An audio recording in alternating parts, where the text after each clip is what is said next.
लोहे डालो ये राजा आई हमरो मजा ओ लोहे डालो ये राजा आई हमरो मजा लोहे डालो ये राजा आई हमरो मजा ऐसे जे करब त उ भइल रात जवन कइल त तू गइल रात जवन कइल त तू गइल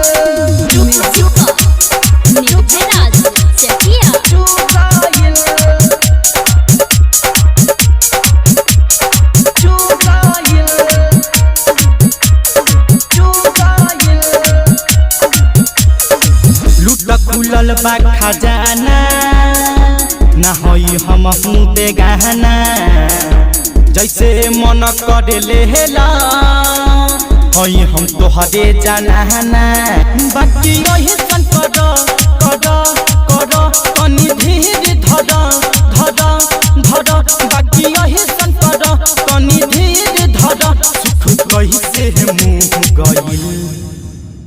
रात जवन कइल त तू गइल रात जवन कइल त तू गइल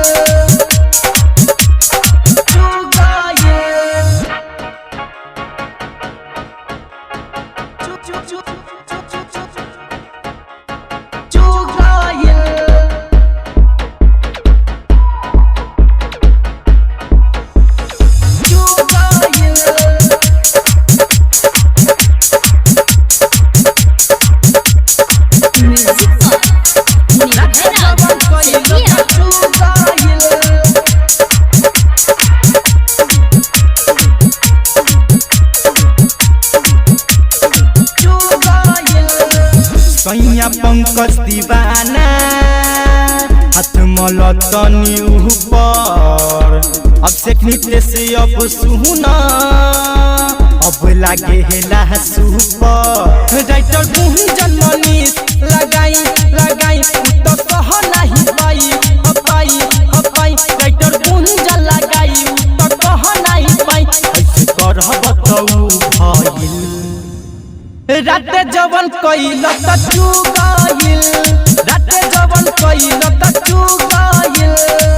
लोहे डालो ये राजा आई हमरो मजा ओ लोहे डालो ये राजा आई हमरो मजा लोहे डालो ये राजा आई हमरो मजा ऐसे जे करब त उ भइल रात जवन कइल त तू गइल